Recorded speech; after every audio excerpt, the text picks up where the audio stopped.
I love this country. I love America. I love the freedoms we used to have. I love how the people don't know how to drive the speed limit. I love how our gas stations are run by rude fucking foreigners. I love how fat people wear yoga pants and sandals in the summer. I love how you can buy a double cheeseburger at McDonald's for $1, but a salad costs $5. I love how I have to press 1 for English just to check how much money is in my fucking checking account. America the Beautiful, baby. One giant transcontinental cesspool. Land of the free, home of the dumb. But if there's one thing I like more than America, it's Final Fantasy, and namely Final Fantasy VII. I mean, I remember playing this back when I was 13. This game was the greatest experience of my life at that time. It literally caused me to have my first sexual experience ever. Yes, that's right. I literally had an orgasm while playing this game. Let's start off with the characters. Final Fantasy VII has a wide variety of different characters. One of the cool things about this game is how different each character is. You've got everything from a dog to a spiky-haired, angst-filled teenager to a big-titted bitch. Hell, you even got a Mr. T with a machine gun on his arm. How many games do you get to play as Mr. T with a machine gun on his arm? The main character of the game, Cloud, has major daddy issues. He grew up in the town of Nibelheim, and his father died when he was young. Eventually, as Cloud gets older, he wants to play hero, so he tries to join a group called Soldier, but fails.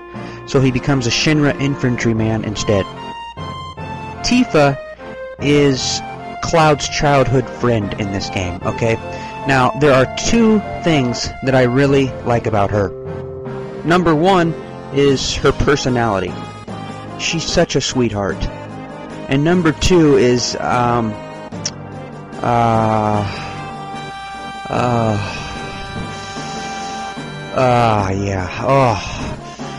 Number two is, well, I forgot. The third of the main characters of the game is Barrett Wallace, or as I like to call him, Mr. T. Now, he is the leader of this group called Avalanche in the game, and they are a group that is trying to stop another group called Shinra from doing very bad things to the world in Final Fantasy VII. Other characters include Eris, a Jehovah's Witness flower girl that turns out to be a very important factor in the game.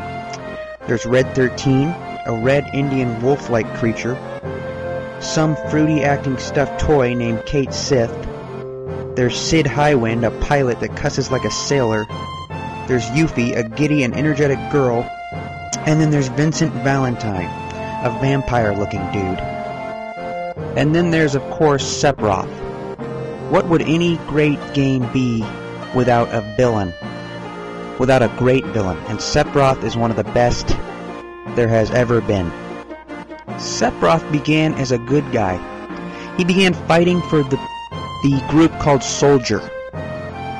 But once Sephiroth learns the truth about his past, he changes completely.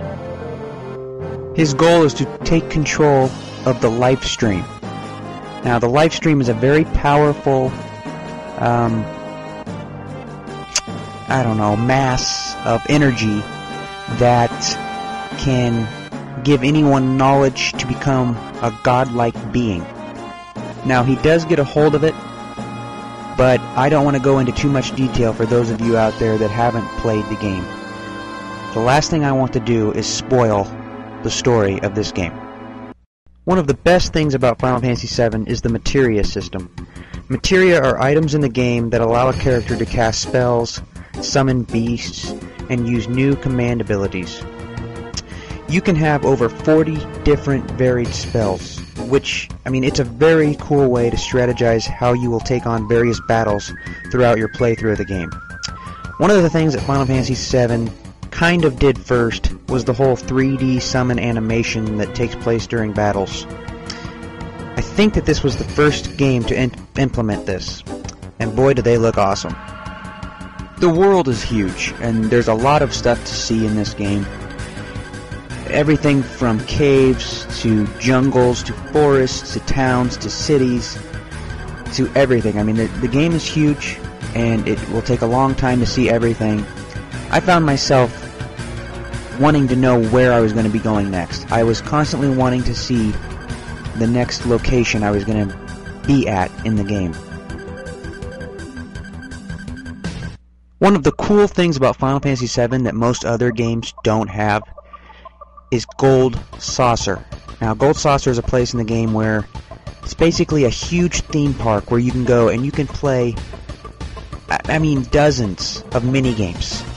Anything from basketball to snowboarding to a battle arena. And it's like any old theme park that you'd go to. You use gold points, which you get if you can win the mini games in Gold Saucer. It's really fun. It's a huge place, and it really adds to the experience when you're playing Final Fantasy VII. Final Fantasy VII was also one of the first games to implement full motion videos, or FMVs as most people would like to call them. Now, Final Fantasy VII was more groundbreaking because it used so many. I mean, each disc of this game uses FMVs to its fullest possible potential that they could have done in 1997. And I think Final Fantasy VII was really the beginning of the full motion video in video games. Now, many people are annoyed by the amount of fanboys there are for Final Fantasy VII, and I have to agree, okay? I am with people on that. There are plenty of annoying Final Fantasy VII fans out there. But with that being said, I still feel that Final Fantasy VII is the greatest game ever created. Now, a lot of this has to do with nostalgia. This was the first RPG that I ever played. But not only do I say it because of that, but I say that because of the music, the characters, the story, and of course, the beautiful world. And even the moments in Final Fantasy VII helped create this epic and legendary feeling experience. I mean, the scene where Ares gets killed by Sephiroth, I have to admit, I've never cried before in my life. I mean, my dog got ran over and, you know, big deal.